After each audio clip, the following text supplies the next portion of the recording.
Yes, welcome back to the quick take here on the Fulhamish YouTube channel. Another 5-0 win for Fulham in the Premier League, this time against West Ham United. 2 in 4 days, 16 goals in 4 games. What is going on at Fulham? Like, seriously, this is just bizarre. How can you go from one of the worst scoring teams, I think, in the country, let alone the division, the country, to this swashbuckling team? I did a tweet at half-time today to say that Fulham in the November international break turned into prime Barcelona, and that's how it feels. This is just heady days, absolutely heady days, an incredible afternoon at the Cottage. To do it once might be a bit of a fluke. You could maybe put that on the opposition. To do that twice, no, that's not a fluke. You don't win twice 5-0 in a space of a few days, and that both times be either a bit of luck or down to the opposition. Fulham were immense today. I didn't think that Wednesday could be topped, but today was just even better from everyone on the pitch. A sensational performance. And top line, I was thinking about this. Of all the things that Marco Silva has done at this club, the amazing championship season, scoring 106 goals, last year in the Premier League and finishing where we did, and all the amazing wins, 15 wins in the Premier League.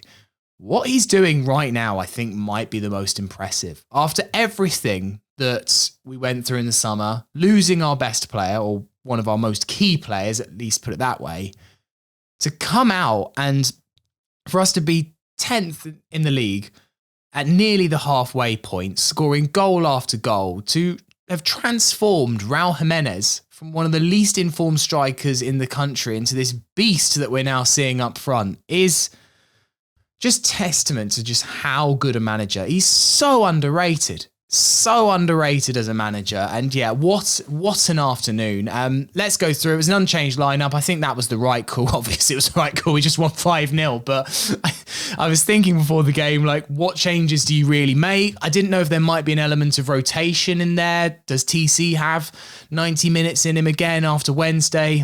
An emphatic yes is the answer to that. Did you want to bring in someone like Harry Wilson to freshen it up? Did someone like Kenny Tete need to come in? But Marco just thought, we won 5-0. We're against a similar sort of team in terms of setup. We're going to have a lot of the ball. Why change a winning formula? And boy, was that the right call today. I thought in the first bit, a bit like maybe Wednesday against Forest, I thought West Ham were quite good. They had a few decent openings, a few moments where I was a bit panicky. I thought that Fulham's passing was a little bit sloppy in the first 15 minutes. Hardly anything to write home about, but I'm trying to find some sort of criticism here. But look, the goal is fantastic. And where the marking is for West Ham, I'm not sure, but it's a brilliant ball by Polinia, a great header from Raul. And I know that there's not many people around him, but he's not a yard out. He had to still get a lot on it. It was an absolute bullet header as well. And that is a man with so much confidence breathed back into him. And I think we all thought that if Marco somehow can get Raul back to the striker that we used to see at Wolves, then it could be an amazing signing. But I just think we all thought that was never happening. But why do we doubt Marco Silva? Like, we have to have learned by now that, like, we cannot doubt this man anymore. How many more times does he have to prove to us that he knows what he's doing? And that the second comes shortly after. Again, kind of weird defending, but brilliant finish from Willian. That's the classiness you get for him. Another assist, I think, for Pereira. I haven't seen the goals back, to be fair, but Pereira again with the assist. He definitely got the assist for the third goal, Pereira. Toss in with just a bullet header. It comes off the West Ham defender. I think it may have been going in anyway, but that obviously helped it on its way. And look, him and Bassi were brilliant again. I think the goal just obviously caps off another impressive performance. And that's one thing I kind of wanted to say here. It's like, yes, a lot of the focus is going to be on the fact we scored 10 goals, rightly so. It's amazing. It's so much fun. We've kept 2 clean sheets. And in those games, conceded very few chances. Today, I mean, there was a few maybe when it was 4-0, but like whatever. The only real chance I can think of was the one in the first half where Soufal's kind of overhead, just hitting Hope, fell straight to Bowen. It wasn't an easy chance, but it was a big chance. And that's the only real opportunity West Ham got today. Bassey and Tosin just bullied the West Ham forward line. I just thought they were immense today, and they seemed to complement each other really well. They seem to be good friends as well. I think they just have a really good chemistry. Ream wasn't in the squad today, and we don't know why. That was an interesting one, I thought, for me. Fair enough if he'd been on the bench, but not in the squad at all was an interesting one. You've got to assume this has done some sort of knock that Ream's got, or maybe a family personal issue. We'll find out, no doubt, as to exactly why that was in time. But brilliant for Tosin. I mean, again, a really great redemption arc, really. Someone that was nearly gone in the summer. Someone that wanted to go and actively pushed for a move, it seems like, from the outside, but he never got the move, and you wondered at first whether he was going to kind of throw his toys out the pram, but looks like he was professional. He got back to business, and now he's got his starting place back in the Premier League. And that's what I think Tosin just always wanted. He just wanted to be at a club where he was respected, and he's got a good thing going there with Calvin Bassey. And I'm excited to see this blossom and where it goes to. You know, we've got tough games coming up. How does that centre-back partnership cope when we're under the cosh a little bit more? I think we're onto something here. I really, really do. And Bassey, the way he steps into midfield is kind of Ream-esque, but just obviously with the extra athleticism that Bassey provides. Second half, I think that there was a really important period in this game, and it was managing the early part of the second half. When you're 3-0 up, I think if you give West Ham any kind of hope early doors, that's when a lot of trouble. I would have been really, really worried if West Ham had got it back to 3-1, just because I don't particularly know why West Ham would worry me more than any other team going back to 3-1. I think maybe just our record against them, our record in London derbies. I think West Ham have got some players with individual brilliance that could come off the bench and could have hurt us, I think, had they got their foothold back in the game. But we didn't allow them to do that. And then as soon as Harry Wilson makes it 4, it's game over. He had a brilliant chance that he spurned, that he definitely should have scored, Harry Wilson. A brilliant spin, and it was a bit of a tame finish past Fabianski. What wasn't a tame finish was his actual 4th goal. That is amazing. Absolute postage stamp. Fabianski didn't have a chance, and we know that Harry Wilson's got that in his locker, but we haven't seen that really since he joined. I think there was a really good goal he scored against Barnsley. And he scored quite a few. He scored 10 goals in that championship season, and he scored a couple last year. But we never really saw the long-range Harry Wilson too often. But we did today. Wow. And at that point, you know it's Fulham's game. We were able to make a lot of changes.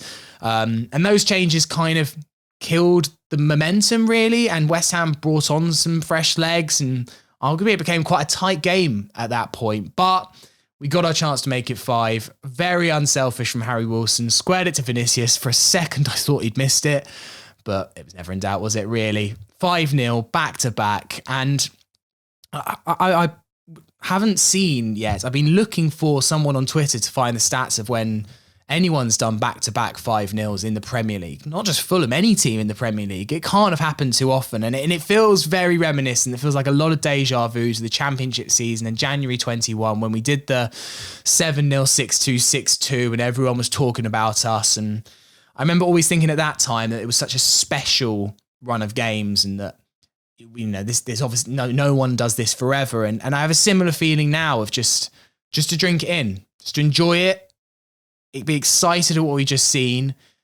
There are much tougher games around the corner, and this is probably the height of the season right here. But we can accept it for what it is. And you look at the table now, these 3 home wins in a row have just seen us just edge away from relegation into the top 10.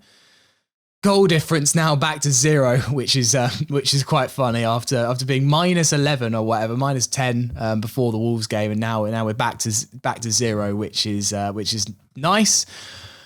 And I think things are onwards from here. Like, there are some tough games coming up, but there are also more winnable games coming up. You look at Newcastle on Saturday, 2-0 down last time I checked. Maybe they've got it back, I don't know, but we'll see. But still, struggling, lots of injuries. They've got AC Milan on Wednesday, a must-win game in the Champions League. And I think we can go there and cause them problems. It's a really difficult place to go. That we know that it's a bit of a fortress, but I see no reason after what we've just done why we can't give anyone in this league a run for their money. I mean, anyone, really. We just won 5-0 twice. Like, you cannot go and be like, oh, no, we're going to definitely lose to them. I don't know. We might do, but right now, it's such an exciting time where I'm going to every game thinking, we've got a bloody chance here. We can win this. Of course we can. You don't have results like today if you're not a good team. And then after that, Burnley, Bournemouth. I'd argue Bournemouth's probably one of our toughest upcoming fixtures given the way that they're playing. There's more chances for points here. And anything now that you get before this halfway mark is just, extras, really. You're at 21 points. It's before the halfway point of the season. We know that 40 points is the magic total, but it's going to be less than that this season.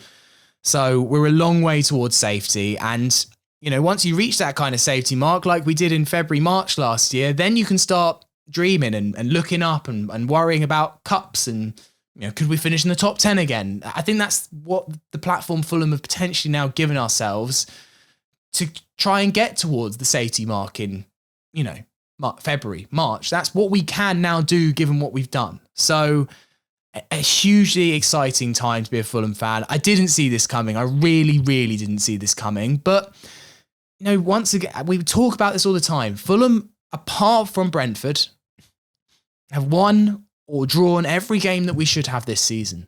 The only teams that we've lost to are top teams that you'd never expect anything from. The Brentford is the only anomaly there, and on the league table side of things, Chelsea. But we know what's happening there, and we know that that's a very Jekyll and Hyde side. Sadly, we got them on a good day from their point of view. So I'm flabbergasted by what I've seen today. It's something that we can all just be excited about and drink in and look forward to more games with this wonderful team that Marco is creating. And it's just an incredibly, incredibly exciting time to be a Fulham fan. Thank you for watching today. A bit rambly at the end. Apologies.